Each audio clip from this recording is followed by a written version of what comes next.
Good evening. तो आज हम डिस्कस कर रहे हैं जूरिस्प्रूडेंस के क्वेश्चन जो आपके एलएलएम एग्जाम में जामिया मिलिया इंस्टीट्यूट में अगर आपको एडमिशन लेना है एलएलएम के लिए 2025 में, तो हम अलग अलग सब्जेक्ट्स के पीवाईक्यू डिस्कस कर रहे हैं। इससे पहले हम आपको पता हो तो constitutional law, criminal law and then आपका family law and the law of contract, इनके हम कुछ क्वेश्चन डिस्कस कर चुके हैं। वीडियो के एंड में मैं प्लेलिस्ट शेयर कर दूंगा, आप एक बार वो क्वेश्चन भी एक बार जरूर देख लेना। फटाफट एक बार जूरिस्प्रूडेंस के क्वेश्चन देख लेते हैं। वन लाइनर क्वेश्चन है, ज़्यादा कंसेप्ट नहीं है इसमें। So first question is lex injusta known as lex. तो ये मैक्सिम है, ठीक है। लेक्स का मीनिंग लो होता है, आप इस चीज़ से थोड़ा आइडिया लगा सकते थे। नोन, ठीक है, नॉट, ठीक है, एज लेक्स। तो ये वैसे तो थोड़ी सी फेमस है ये। N unjust law is not law, ठीक है। लॉ शुड बी जस्ट, ठीक है, जस्टिफाइड होना चाहिए। आप ऐसे ही लॉ बना दोगे लेकिन वो सोसाइटी के लिए जस्टिस प्रोवाइड नहीं कर रहा है, तो वो फिर किस बात का लॉ है, ठीक है। तो लेक्स एनुस्टा नॉन एज लेक्स का मीनिंग यही है। N unjust law is not law at all is a Latin maxim that asserts that the laws are unfair, oppressive और violative of natural justice are not valid laws, ठीक है। कुछ छोटी मोटी बातें और हैं, ये स्टडी मटेरियल में अगर आप परचेज करते हो तो आपको मिल जाएगा। नेक्स्ट क्वेश्चन है ऑस्टिन इज डिस्क्राइब, ठीक है। ऑस्टिन है, थोड़ा अगर आपको दिख नहीं रहा हो, दिस इज ऑस्टिन। ऑस्टिन आपके बिलोंग करते हैं एनालिटिकल स्कूल से, पॉजिटिव लॉ स्कूल से। डिस्क्राइब्ड एज द नेव एम्पिरिसिस्ट, ठीक है। तो थोड़ा सा हिंदी मीडियम वाले स्टूडेंट्स को इशू आ रहा होगा, मुझे ये नहीं आइडिया कि ये पेपर आपका हिंदी मीडियम में भी होता है या नहीं। मेरे पास इंग्लिश मीडियम की क्वेश्चन पेपर है, अगर हिंदी मीडियम में होता हो तो एक बार आप देख लेना। बाकी मुझे लग रहा है कम है, हिंदी मीडियम में नहीं होता, क्योंकि एलएलएम शायद इंग्लिश में ही करवाई जाती है रेप्यूटेड इंस्टीट्यूट्स में, तो पेपर भी इंग्लिश मीडियम में ही होगा, ठीक है। थोड़ा सा मेरे को एक बार श्योर नहीं हूँ मैं इस बारे में, लेकिन मोस्टली इंग्लिश में ही लग रहा है मुझे। Austin is described as the naive empiricist. तो फर्स्ट सबसे पहले आपको पता होना चाहिए नेव एंड एम्प्रेसिस्ट का क्या मीनिंग है। तो नेव का मीनिंग तो शायद आपको पता होगा कि without enough experience of the life and to ready to believe और ट्रस्ट अदर पीपल, ठीक है। And empiricism just like you using your experiment experiences is the basis for your ideas the belief in this methods, ठीक है। तो अगर नेव plus एम्प्रेसिज्म को हम साथ में पढ़े तो देशी भाषा में अगर हम छोटा सा अगर एक वर्ड निकालें इसके लिए हो सकता है कच्चा खिलाड़ी, ठीक है। एंड आपको पता ही है जूरिस्प्रूडेंस में एक जूरिस्ट दूसरे जूरिस्ट की बहुत बेइज्जती करते थे, ठीक है, नीचा दिखाते थे कि ये क्या थ्योरी बनाई है, जस्ट लाइक ए नॉनसेंस, ठीक है। तो ऐसे ऐसे वर्ड्स भी यूज करे गए हैं।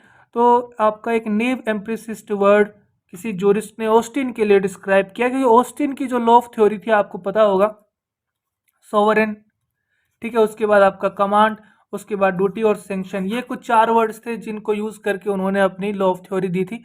तो इन्होंने जो अपनी थ्योरी में कहीं ना कहीं जो मोरलिटी की जो बात है वो कहीं ना कहीं मिसिंग था, और भी बहुत सी चीजें के बारे में क्रिटिसिज्म मिला है इनको, ठीक है। तो उनमें से एक जो नेव एम्प्रेसिस्ट का एक आपका मीनिंग है कि किस वजह से इन्होंने किसी ने इनको नेव एम्प्रेसिस्ट कहा होगा।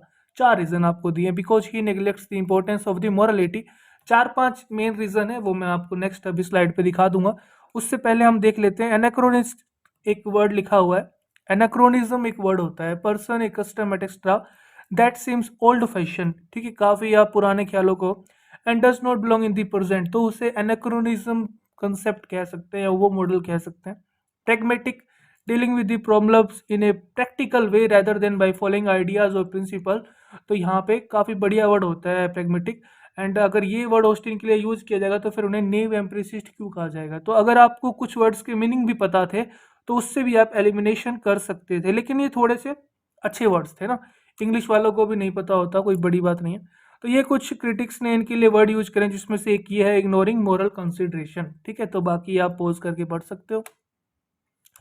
तो छोटी छोटी बातें हैं, ये सब आपको रिवीजन में मैंने जस्ट पॉइंट ऑफ दे दिया है, क्योंकि बच्चों को अगर क्लास में दिखाएंगे तो उनको थोड़ा सा याद आ जाए। बाकी जूरिस्प्रूडेंस का पूरा से एक अपना मटेरियल है, उसके अंदर मैंने पूरा अच्छे से कवर कर दिया है। तो वहाँ पे एनालिटिकल स्कूल में ऑस्टिन के बारे में आप पढ़ते हो, जैसे उनकी theory, Austin theory of a law also known as the command theory of the law, that law is essentially the command of a sovereign backed by the threat of the punishment. तो ये कुछ चार word थे जो उन्होंने अपनी theory में सबसे ज्यादा यूज करे थे, ठीक है। Next question. Which of the following writers has divided jurisprudence into the particular jurisprudence and the general jurisprudence? तो ये भी आपका आंसर क्या हो जाएगा, ऑस्टिन। नाम से पता लग रहा है, वैसे ये देखो इजी क्वेश्चन है, काफ़ी एग्ज़ाम में आपको बार-बार देखने को मिले होंगे जुडिशरी वगैरह के एग्ज़ाम में जहाँ पे जूरिस्प्रूडेंस आता है, या फिर इससे पहले और भी एलएलएम के एग्ज़ाम होते थे यूनिवर्सिटी में, वहाँ पे भी काफ़ी बार ये क्वेश्चन देखने को मिलता है, ठीक है? तो जूरिस्प्रूडेंस, जनरल जूरिस्प्रूडेंस इन्होंने बताया, इन्हें पर्टिकुलर जूरिस्प्रूडेंस बताया, नाम से पता लग रहा है जनरल जूरिस्प्रूडेंस में हम पर्टिकुलर फंडामेंटल कांसेप्ट्स की बात करेंगे, प्रिंसिपल ऑफ लॉज, जैसे राइट्स हैं, obligation, properties, personality, and particular, जहाँ पर्टिकुलरिटी की बात आ जाएगी तो पर्टिकुलर स्पेसिफिक लीगल सिस्टम की हम बात कर रहे हैं, that is your particular jurisprudence, ठीक है? A comparative method of study in the law, ठीक है? तो अभी आप लोग क्या कर रहे हो, अभी एलएलएम में आप जाओगे एडमिशन के लिए, एलएलएम के बाद होपफुली आपको मौका मिलेगा यूजीसी नेट देने का, मोस्ट ऑफ द स्टूडेंट्स देंगे ये इसको। तो इसके अंदर एक यूनिट होती है, यूनिट नंबर 10, उसके अंदर आप क्या करते हो, उसके अंदर आप यही पढ़ते हो, ठीक है? आप कंपैरेटिव स्टडी करते हो अलग अलग कंट्रीज के जो कॉन्स्टिट्यूशंस हैं, ठीक है, उनकी, ताकि आपको पता लगे जो इंडियन कॉन्स्टिट्यूशन है उसके अंदर क्या अच्छाइयाँ हैं, एंड बाहर की कंट्रीज के कोई किसी प्रोविजन के कॉन्स्टिट्यूशन में अच्छाइयाँ हैं वो हमारे में क्यों नहीं है, ठीक है? तो इसीलिए बोलते हैं कंपैरेटिव स्टडी, जब आप करते हो अलग अलग लीगल सिस्टम्स को कंपेयर करके पढ़ते हो तो ज़्यादा फिर इन डेप्थ नॉलेज होती है आपको लॉ की। तो वो उस यूनिट में, यूनिट नंबर 10 में आपका लगभग 8-10 क्वेश्चन आते हैं, कई बार कम भी आते हैं, कई बार ज़्यादा भी आ जाते हैं, पैराग्राफ से क्वेश्चन आ गया तो। लेकिन ये यूनिट बच्चों के लिए थोड़ी सी सिरदर्दी रहती है। इसके अंदर आप देखोगे American constitution, south Africa constitution, Canada, ठीक है, आपका ब्रिटिश का वैसे रिटन कॉन्स्टिट्यूशन नहीं है, लेकिन वहाँ के जो प्रोविज़न है उनके वो पढ़ाए जाते हैं, तो थोड़ा सा वास्ट है बहुत ज़्यादा, ठीक है? फ्रांस वगैरह, स्वीडन वगैरह, काफ़ी कुछ चीज़ें पढ़नी होती है, एंड उनसे क्वेश्चन पूछता भी है, ठीक है? तो वही है, comparative method of study in a law was introduced by which jurists, सेवेंगी, Henry Maine, Hart and Kelsen. तो ये आपके सर हेनरी मेन है। हेनरी मेन आपके पता होना चाहिए आपको, हिस्टोरिकल स्कूल से बिलोंग करते हैं, ठीक है? इनका अगर टाइम पीरियड की हम बात करें, इनका डेट ऑफ बर्थ एग्जैक्ट मैंने आज चेक किया, आज 15 अगस्त, थोड़ा सा यूनिक है, 15 अगस्त 1822 इनका डेट ऑफ बर्थ है। तो इन्हें माना जाता है कि इनके थ्रू से कंपैरेटिव स्टडी का इंट्रोडक्शन हुआ। लेकिन एक अगर आप देखोगे तो दो नाम और हैं इसके अंदर, जैसे गॉटफ्राइड विलियम लेबनीज नाम से इनको काफ़ी जाना जाता है, लेबनीज, ठीक है? लेबनीज इनसे बहुत ज़्यादा सीनियर है। अगर आप देखोगे तो लेबनीज ने 1667 में एक अपना काम किया, जिसको एक कुछ फ्रांस टाइप में लेटिन लैंग्वेज में कुछ लिखा हुआ है, नोवा मेथोडस डिसेंडे डॉक्यूमेंटी इरुस्पेशम, पता नहीं क्या लिखा हुआ है, लेकिन आपका न्यू मेथड्स ऑफ, इसका अगर हम ट्रांसलेट करें तो यह है new methods of studying and teaching jurisprudence. तो इनका काफ़ी बड़ा मतलब इसमें नाम माना जाता है। एंड एक और आपके कुछ ऑथर या जूरिस्ट बोलो आप इनको, मोंटेस्क्यू, मोंटेस्क्यू का नाम आप सबने सुना होगा, doctrine of separation of power की थ्योरी अगर आप बात करते हो वहाँ पे, तो इन्होंने भी इनकी एक जो बुक थी आप कह सकते हो, डी एस्प्रेट डी स्लेयर्स, the spirit of the law की हमने बात करी है, ये काफ़ी बार एग्जाम में आता भी है। तो ये थोड़ा सा ध्यान रखना, काफ़ी बार इनको भी ऑप्शन में दिया जा सकता है, तो आप इनको भी कंसिडर कर सकते हो। लेकिन आउट ऑफ दी अगर 4 हमें चुनना हो यहाँ पे, तो हेनरी मेन को आपको सेलेक्ट करना है, ठीक है? Who said jurisprudence is the I of a law, ठीक है? तो इसका मतलब जूरिस्प्रूडेंस आप क्यों नहीं पढ़ते हो? जूरिस्प्रूडेंस पढ़ना चाहिए भाई। अगर आप जूरिस्प्रूडेंस पढ़ते हो तभी आपको लॉ के अंदर और अच्छी अंडरस्टैंडिंग बनती है, अलग अलग सब्जेक्ट्स को समझने में थिंकिंग डेवलप होती है। इसीलिए जूरिस्प्रूडेंस हर एक बच्चे को अच्छा भी नहीं लगता है ना, थोड़ा सा फिलोसफिकल साइड में चला जाता है। ये बात किसने बोली है? इनका पूरा नाम है हेराल्ड लस्की, तो आप याद कर लो, ठीक है? काफ़ी इंपॉर्टेंट है ये भी। Who propounded the concept of grand norm, तो ये तो क्वेश्चन भाई बहुत इजी है।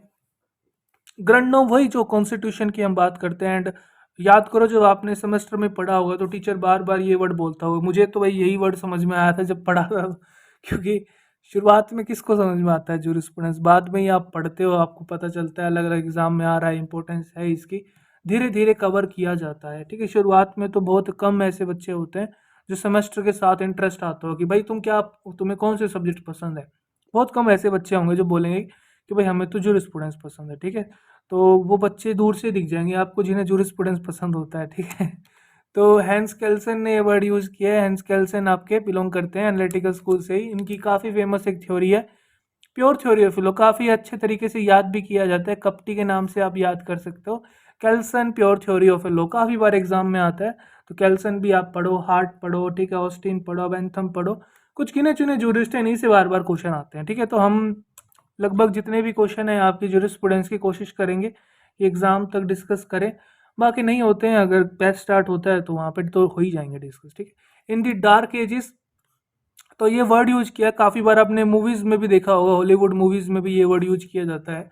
तो ये एक टाइम लाइन है, 5th सेंचुरी से लेकर 10th सेंचुरी के बीच के टाइम लाइन को डार्क एजेस कहा जाता है। वेस्टर्न यूरोप में अगर आप देखोगे उस जगह पे ये वर्ड यूज किया जाता है। एंड जूरिस्ट जो आपके हैं मोस्टली यूरोप साइड के आपको दिखते हैं, इसीलिए वर्ड यूज किया है। In the dark ages natural law was given a new interpretation by, ठीक है। तो कौन से जूरिस्ट ने दिया था? नेचुरल लॉ से काफ़ी क्वेश्चन आते हैं, ठीक है। तो आपके जूरिस्ट का नाम है सेंट अगस्टाइन, ठीक है। तो याद करो इसको। वन लाइनर क्वेश्चन है, देखो ये ऐसा भी सब्जेक्ट है कहीं ना कहीं कि इसके आप जितने से ज़्यादा क्वेश्चन करोगे ना, तो उससे आपको पता लगेगा क्वेश्चन किस तरीके से आ रहा है, एंड फिर उसी तरीके से आप उसकी थ्योरी प्रिपेयर करोगे, ठीक है। ये नहीं है कि आप डायरेक्ट थ्योरी पे अटैक करोगे तो आपको तो हर एक चीज़ ऐसी लगेगी यार ये तो चीज़ काम की नहीं है। लेकिन आपको जूरिस्ट के नाम, कौन सा जूरिस्ट के स्कूल से बिलोंग करता है, ठीक है। कई बार जूरिस्ट का आपका सीनियरिटी जूनियरिटी ऑर्डर भी पूछ लेते हैं। तो बहुत सी छोटी छोटी चीज़ें हैं, आपका डायरेक्ट कई बार थ्योरी के बारे में पूछ लेता है, कोई किसी ने बुक लिखी है उसके बारे में पूछ लेता है। तो इस तरीके से फिर आपको याद करना होता है थ्योरी, जिस तरीके से क्वेश्चन आ रहा है। ए थ्योरी ऑफ ए जस्टिस, ये भी काफ़ी इजी क्वेश्चन है। इसका किन का वर्क है, ये बुक किन्होंने लिखी है? Stammler, Rawls, John Rawls. इनको प्रोफेसर रोल्स के नाम से भी जाना जाता है। एंड ये काफ़ी बार एग्जाम में है, काफ़ी फेमस क्वेश्चन है, इजी क्वेश्चन है। ये भी नेचुरल लॉ स्कूल से बिलोंग करते हैं। आज हमने 10 क्वेश्चन डिस्कस कर रहे हैं आज हम, तो मोस्टली क्वेश्चन आपने देखा होगा नेचुरल लॉ स्कूल से आए हैं, 3-4 क्वेश्चन, ठीक है। तो theory of justice 1971 book, published year भी लिखा हुआ है यहाँ पे। वैसे काफ़ी इजी क्वेश्चन है ये। नेचुरल लॉ फिर से आ गया है, is based on the nature of man and on his inward need of the living the society who said it, ठीक है। तो हुगो ग्रोशियस है, होब्स है, लॉके है, एंड द रोस्को है। तो जॉन लॉके, पूरा नाम जॉन लॉके। पूरा नाम याद करने की कोशिश करो, जैसे रोस्को पाउंड पूरा नाम है, ठीक है। सोशियोलॉजिकल स्कूल में आप पढ़ते हो। सोशल इंजीनियरिंग थ्योरी भी रोस्को पाउंड ने दी थी, काफ़ी बार एग्जाम में क्वेश्चन आता है। तो यहाँ पे आपका वन लाइनर क्वेश्चन हो गया John Locke. Last question of the day, which one of the following schools gave birth to the concept of the human rights? ये क्वेश्चन तो अगर आपने थोड़ा सा भी इंट्रोडक्शन पढ़ा है स्कूल्स में कि हिस्टोरिकल स्कूल का फोकस किस पे है, नेचुरल लॉ स्कूल का रियलिस्ट एंड सोशियोलॉजिकल, तो डायरेक्ट आपको पता चलेगा नेचुरल लॉ स्कूल में इन चीज़ों पे काफ़ी फोकस किया गया है, जस्टिस के बारे में, मोरलिटी के बारे में, ठीक है। तो यहाँ पे जो ह्यूमन राइट्स होते हैं आपके, क्योंकि human rights inalienable in nature होते हैं, जैसे ही आपने as a human being birth लिया है तो वो राइट्स आपको डायरेक्ट मिलने शुरू हो जाते हैं। तो ये तो थोड़ा बेसिक क्वेश्चन था, ज़्यादा इतना हार्ड नहीं है। तो इसका आंसर हो जाएगा नेचुरल लॉ स्कूल। तो नेक्स्ट वीडियो में हम डिस्कस करेंगे आपका नेक्स्ट जो सब्जेक्ट है इंटरनेशनल लॉ, ठीक है। इंटरनेशनल लॉ की वेटेज भी आपके एग्जाम में काफ़ी है। इंटरनेशनल लॉ के साथ ही ये ह्यूमन राइट्स के भी क्वेश्चन पूछता है, तो वो भी हम डिस्कस करेंगे नेक्स्ट वीडियो में। अगर कोई डाउट है तो आप कमेंट सेक्शन में अपना डाउट लिख सकते हो। अगर वीडियो अच्छा लगा है तो वीडियो को लाइक करें। खुश रहिए, मुस्कुराते रहिए, देश का ख्याल रखिए। जय हिंद।